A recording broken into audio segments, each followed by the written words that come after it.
I was born in 33. Do you want to know where I was born? Yep. In this block. 2 houses up. The tall one where Clark Balsinger now lives. I was born in that house. Home. And next door was my grandmother and my grandfather lived, where Newburns live.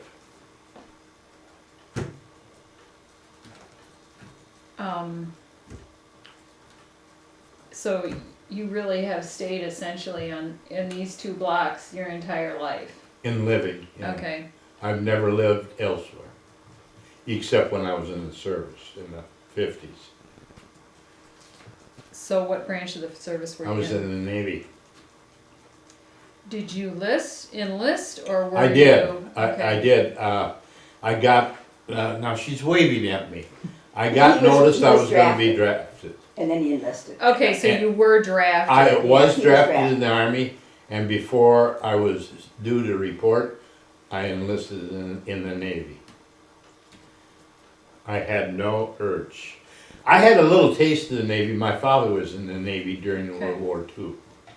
And I lived with he and Mom out in Oakland, California, back in the 40s. You said Oakland, California? Yep. So you did actually essentially live away from Guttenberg for a short time then. I went to school out there for Okay. a while in the military In base. North- It was called. I think It it was wasn't a called. full year, not a full year. No, it wasn't. It was just really short time. Just a portion. And of then it. my father, when did the World War II end? 45. 45, but what month? And it just seems like we just barely got started in school and the war ended. And my father was able- discharged, discharged. and then we moved back. Okay. Okay, so, that being said, Jack Minger, what's the story there?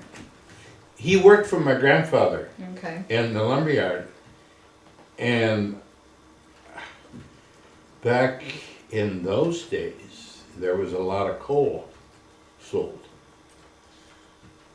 And I remembered Jack helped unload coal back in those days. Like that. So. Well, they had the elevator, but like her, what she was doing, to load it on the truck, of Yeah, course, and sell it when you sold it. Okay, but he was just kind of a character. He at the time, was just a general worker, a Okay. general employee. But had a good personality. Yeah. Oh yeah, you couldn't help but like Jack. Okay, so, graduated from high school In 51, yeah, from Guttenberg, yes. and then, after that, you were drafted, then you changed your mind and enlisted in the Navy. How many years were you in the Navy? 3.5 years. Don't forget your year in college. I was a year, I spent a year in college. 3.5 years. Didn't like that. Navy, and That a was- half a year you said in college? No, a year, I went the full year. Where at? Cool. Wasn't a college man, huh? Okay, so when you came back from the Navy, what happened? I went to work in the lumberyard. My father wanted me in the office right away, because I had experience. I had experienced office work before I left. But I wouldn't do that. I said, I want to go out in the yard. I want to learn what's all out there. So I did everything out in the yard, including hauling ready mix and loading and selling, on delivering coal and delivering all the materials, etc. And then when it got cold, I asked my father, rather than fight the bitter cold, I want you here in the office. I want you to learn. So that's the start. I worked with people who are still alive in the office, and we had good association. Dwayne and Doss.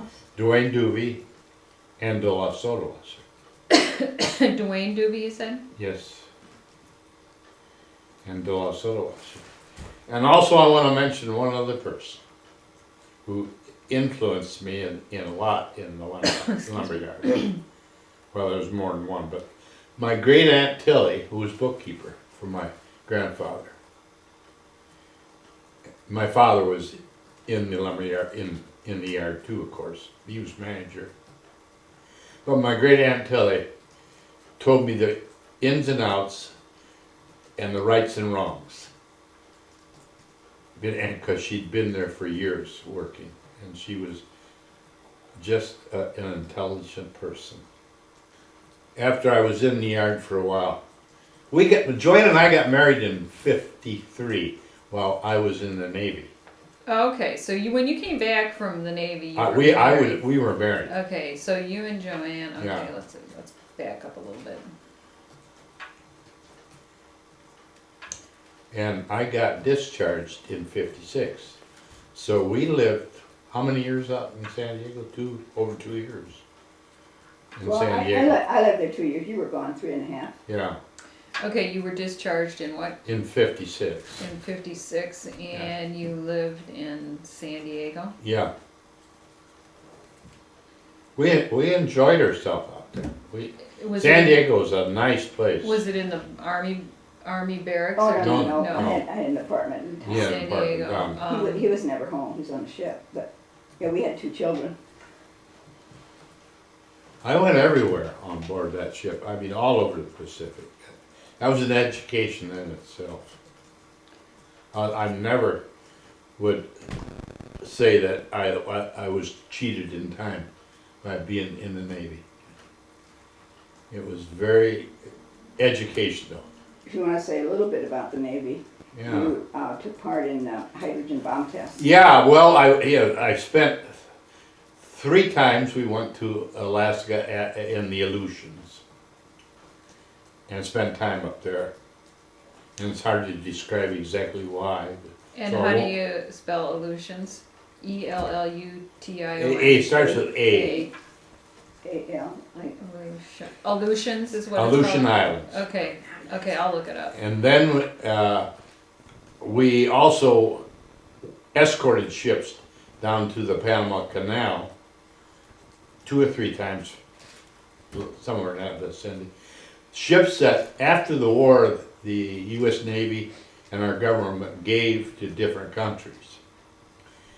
And they didn't have the fuel capacity to get all the way to Panama. So we escorted 3 at a time, at least 2 times, I think it was 3 times, down to the canal and refueled them on the way.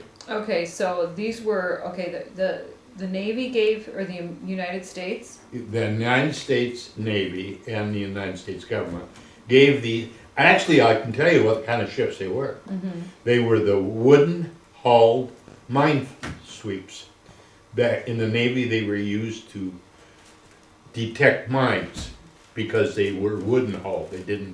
Their hull didn't alert the Attract. mine into them. Okay, so the United States gave these wooden hull minesweep Yeah. ships to Other countries. other countries. I know some of the names, but I hesitate to tell you. And because They of were of no their use anymore. limited fuel capacity. Yeah, we escorted them down. And I went ashore the first time we went down there, and there was a bus trip arranged for any of the guys that wanted to go across to the Atlantic side, which is like only 50 miles. Do you know anything about Panama? Yeah. It's very narrow down there where they built the canal. And it's about 50 miles from the Pacific side to the Atlantic side. And this bus load, I suppose there was 20, 25 or 30 of us on board this bus. And we got over there, of course we're all in uniform. We got over there and we got egged, seriously egged. And the driver would not let us get off the bus. He just turned around, we went back. But you don't want that in your report. No, All right. you don't need to put that in there. But you might want to put in about going to the bomb test. Yeah, well, the last months of my service, we left San Diego, went to Pearl Harbor, Hawaii. We picked up 3 non-usable Navy ships. They were not going to be used anymore. And we towed those 3 ships to Bikini Island and Inuitak Island Atoll. Atoll means something that's all a bunch of islands together. Bikini Well, Island. yeah. What was the other one? When, at Inuitak. Starts with the E. When we got there,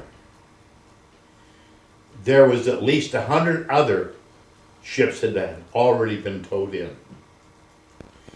And we were told where they anchor these ships, in which we did. And then we were told where to go, and which was next to Inuitak. And we had to wait for a while. It seemed like we waited for days. I can't tell you how many days, anyhow. Then we were informed why we were over there. It was gonna be a hydrogen bomb test. We were gonna take part in it. We were gonna be naturally quite a ways away, which turned out to be 30 miles. And I was allowed to be on the bridge because I was lead radio on a board ship at that time. I don't know if you know what that means. Radio was used extensively for communications. It was voice, like I'm talking back and forth to you, and it was also CW. CW is Morse code. I was professional in both. And I was always on the bridge when we were out to sea. That's where the captain wanted me. So I was allowed to be on the bridge, and I was equipped with dark glasses. I mean, you could not see through them. Even in sunlight, you could not see through them. And we were on the bridge. And on 2 separate days, one bomb was dropped one time at sea level. And the next bomb, a few days later, was dropped at, let's say, 2,000 feet above sea level. And we got to observe that. And that was the test. What they found out about that, I do not know. That wasn't not any of my business to know. It was very educational, and I'm so glad I was able to take part in that, because that's something I just, you know. But I got to tell you a little twist. The very last bomb that went off of the 2.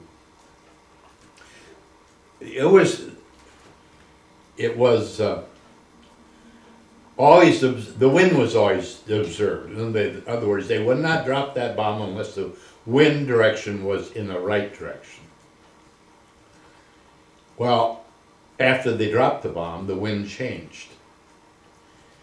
And all this pickup, see, when the bombs explode, they pick up the water out of the ocean. And all that water came back aboard. There was at least 100 ships there observing this. We all got doused. We were all what do they call it? Radiation? Radioactive. Radioactive, yeah. So the next day, a team came aboard our ship.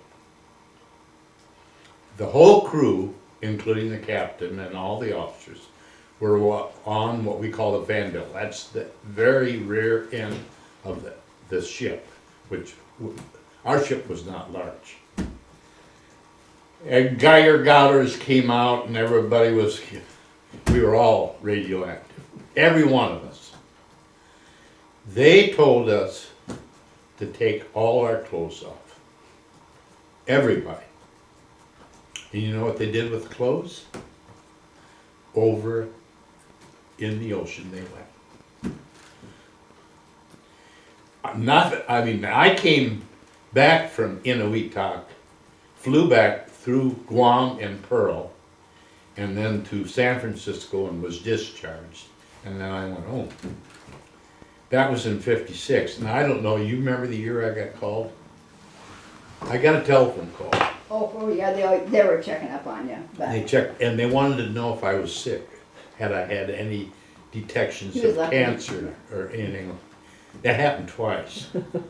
And they were almost fiberglass when I told them I wasn't ill. Well, we have no history of, No, I I don't don't think know what happened. anyone on that ship, because we go to the reunions, no one on that ship had any problems. No, I don't think so.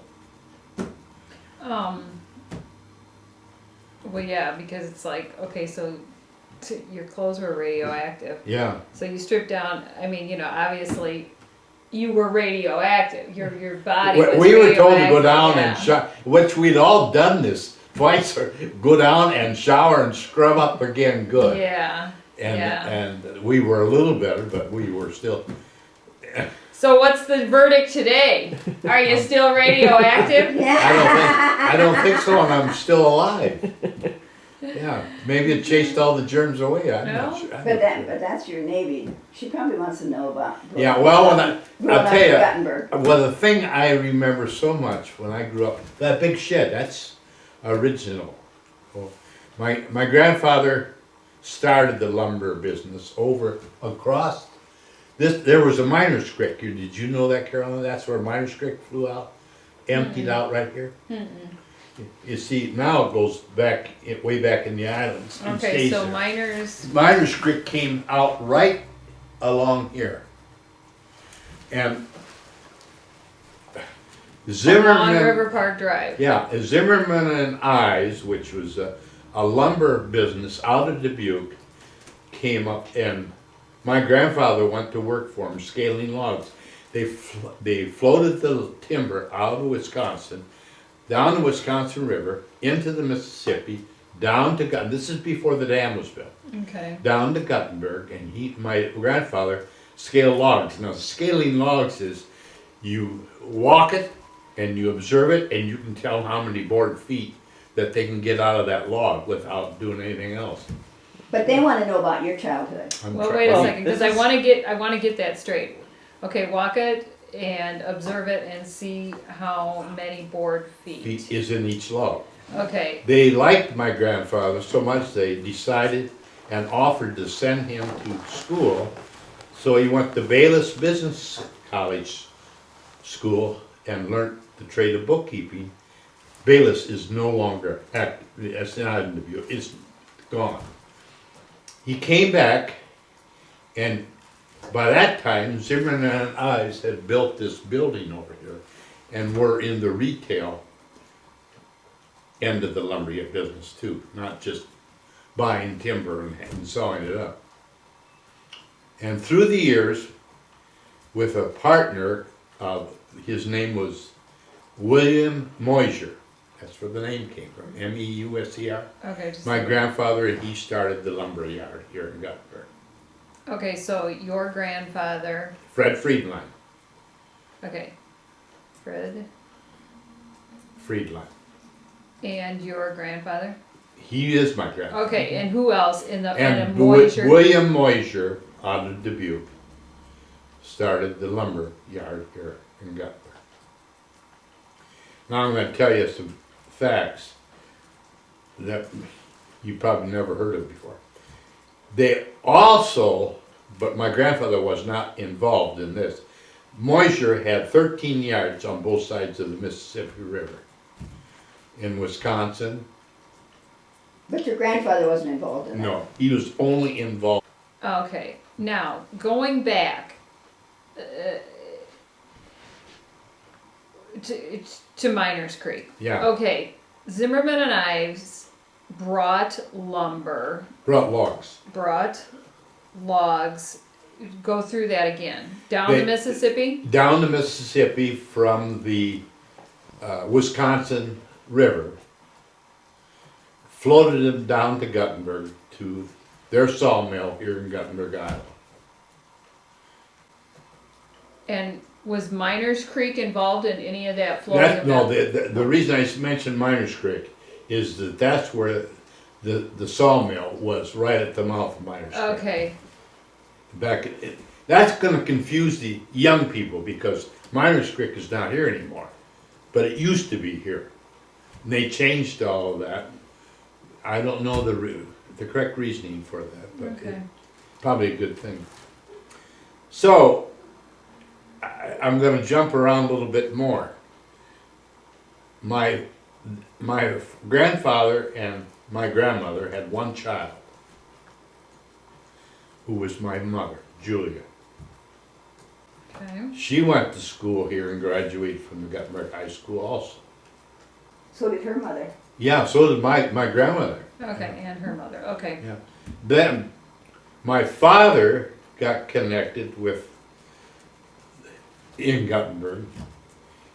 He was a student at Iowa State University, and he was working also for the Iowa State Highway Commission. That's what it was called back in those days. The community leaders in Guttenberg were after the Iowa State Highway Commission to not bypass Guttenberg on the way through out of Dubuque, which they were going to do. And they were gonna bypass it at the top of the Guttenberg Hill and come out by Sears. And the community leaders went down to Ames, Iowa, the head of the Iowa State Highway Commission offices, and put the pressure on how that was done, I don't know. And they said, okay, one more time. They sent my father as lead surveyor. I'm going to tell you another name that you may recognize, may not. Bucky Harris, remember? My father was a lead surveyor of this crew. Yeah. Bucky Harris is what was called in those days as linesman. Mm-hmm. And Dad and Bucky came to Guttenberg with their crew. And they found what they thought was a reasonable way to get down the hill into Guttenberg and back out, going north. And that's how the highway got put in to Guttenberg. Okay, so originally they wanted it to go from the top of the Guttenberg Hill caddy corner, kind of And as the come out crow of flies Sears. to Sears Church. Okay. Yeah, right. That's when my father met my mother during those years. And Bucky met Tilly. And Bucky met Tilly, And right? Tilly was your aunt that worked at. No. No, Oh, okay. Sure, Tilly. her, Bucky's Tilly her last name was Bosecker. Yep. Didn't they own a jewelry store? No, well, I shouldn't say that so quick. Maybe they did. They could have, I I think they guess. did. Yeah. But he also owned farmland up in Garnavilla. But anyhow, Bucky was a family name used in our family forever and ever. And Bucky and I were really close all my life, anyhow, all his life.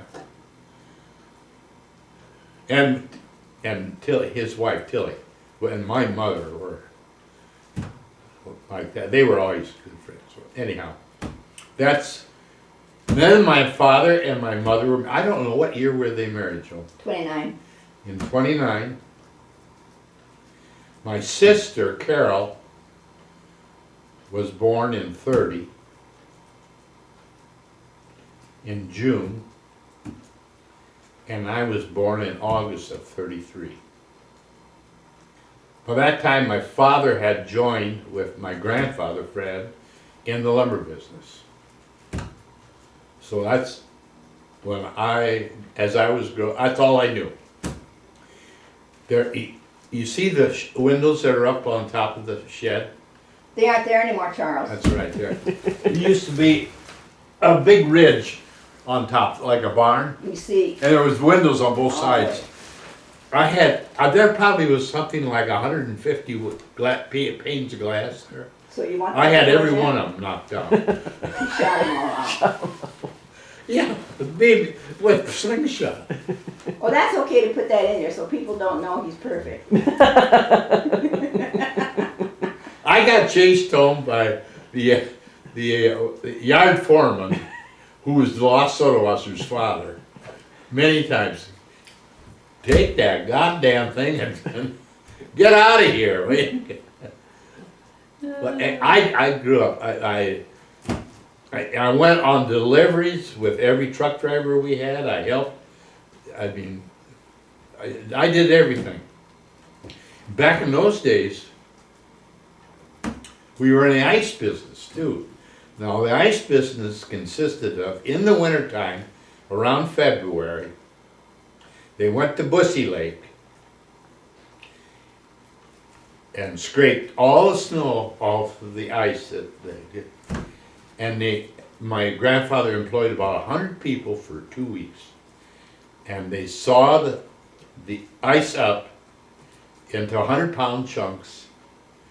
You see the big the big barn down there? That's called the Farther ice down house. there? They owned 3 of them, just like that. That's the only one left. They still call that the ice house. Yeah, we still Okay, call which that one? the, Is it the one right on the that corner? the big On barn. the You see corner. that on the corner? With the chimney out of it? Oh, yeah. My grandfather owned 3 of them, just like that. And they would fill them up with ice and sawdust. And back in those days, we had a lot of lumber mills. Pierce, Warwell had a mill, and they get all that sawdust they could get. And as they put a layer down, they'd put sawdust all over it, and then they'd put another layer on it. And for 2 weeks, they cut ice and filled all these ice houses. And that was your job, you delivered. I delivered ice. I helped deliver ice, and I had a route even of my own on the island on Saturday mornings, delivering ice. And you know, that got to be comical. You had a scale on the back of your truck, and the scale would swing, and it'd go bing bong dong bing bing. They could hear you coming 2 blocks away. In February, how many people did you say that they My went up to grandfather employed 100 people. Employed 100 people, just for the ice. Just the I don't know what you used, what word, it was, They cut ice over here too. Yeah, yeah, so, we but- cut ice on the whole river, yeah. Yeah. And that ice stayed all year long? Probably harvest ice is. That's a good word. Yeah. Yeah. That's a good word. Oh, yeah, that's And they knew the size to cut it, to get approximately 100-pound. They weren't exact. Some of them might have weighed 90, Sure. some might have weighed 120. I can tell you a few accidents happened. They were always afraid of people falling in, you know, when they cut it opens it up. My grandfather's brother was one of the foremen up in Bussy Lake, and he fell in. And they fished him out and sent him home. And when he got in the house, he went right to the kitchen, and he just apparently took all his clothes off and just let him lay on the floor. And his wife, who happened to marry my grandmother's sister. So 2 brothers married Double 2 related. sisters. And I guess she about fainted. She thought she lost her husband. Yeah, you don't need to put that in. That's Okay. just one of the stories. That's the Okay, first time I heard that. so, Austin, I believe you asked, so the ice remained frozen all summer? Yeah, with that sawdust around, they were able to keep it. That's amazing. Well, you know, It I made agree. its own temperature. yeah, I recall several years ago when a lot of the residents in Guttenberg were their pipes were freezing in the winter. They used to say that Ted Petchy used to spread sawdust on the streets to keep them Yes, he did. insulated. Correct. Yes, Yeah. I remember Correct. that. Yeah. Sawdust was a good commodity to use for give footing for the wheels so they can get out and etc. like that. But yeah, it was a good insulator or Yeah. whatever you want to call it. So, how many children did you have when you were in the apartment in San Diego?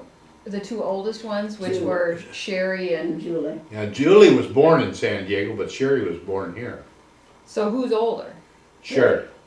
So Sherry was born I here. came back here because he was going to be out to sea. Oh, for a okay, long so you time. came I came back back here, in then June. went back there, and then yeah. And Julie then was after born. that, you had all the boys except for, let's see. Oh no, you Yeah, had. I got a lot of girls. Okay. I had 5 Yes, girls. John is the 3rd one, Okay, so John, and then there is Laurie and Karen, Lori, And Karen. Karen, and then the 2 boys, Dan and David. Dan, and David. And then Jane was the eighth one. Okay, that's right. So Sherry, Julie, John, Lori, Karen, Dan, David, Jane. Yeah, right. Gotcha. It's a lot of kids. Yeah.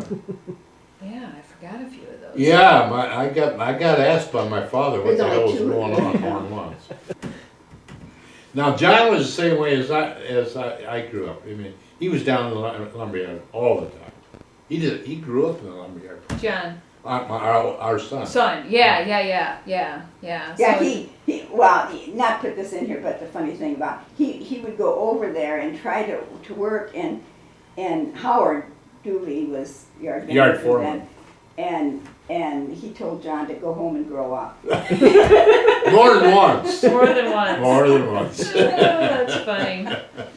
Yeah, Well, he must have learned well by Yeah. your side because he's doing a good job now. So. Yeah, John is doing, and Yeah. He's Alex is doing a he's good a job. lot easier going. I want to tell you than something. Charles. I want to tell you something about Easier. Alex and the computer. Mm-hmm. I used to draw plans, a lot of plans for houses, and I would engineer them and put the desired what you should do here and blah blah. I could draw a house a week with all the views and all the floor plans for all the levels. You know how long it takes Alex? Probably 20 minutes. 2 hours. Yeah. It's all done. Well, it's all done for them. They're not really learning a whole lot about that. I said, oh my God, Alex. And he says, well, Grandpa, it's all in there. Yeah. All I have to do And is then if you want to change something. press the right button. Just change it a little. Yeah, you bit. don't have to erase it. No. Yeah. And we've Right. always done it at the lumberyard for nothing. If you buy the materials, the plans don't cost you. Sure. You go to a license, what do they call them? Draftsman. Architect. Our architect will cost you maybe, it costs you hundreds, if not $1,000 to get something. So, John's the fourth generation. Yeah, well, my grandfather, my father, me, and John, that's four. Yeah. And then Alex Yeah. is 5. Yeah, Alex is fine. And Aiden, he's checking on it. Oh, I don't know about it. Aiden, that's John's grandson. Now, you know, Carolyn, that old brick house down, that was where the office was. Which old brick house? That white one down there. Oh, That- okay, the little one. That was the original office. And back in the 50s, and the reason I remember this is I was in high school when the office was started on River Park It's Drive. 49, And it's 40. been added to 3 times, 48 or 49. enlarged 3 times.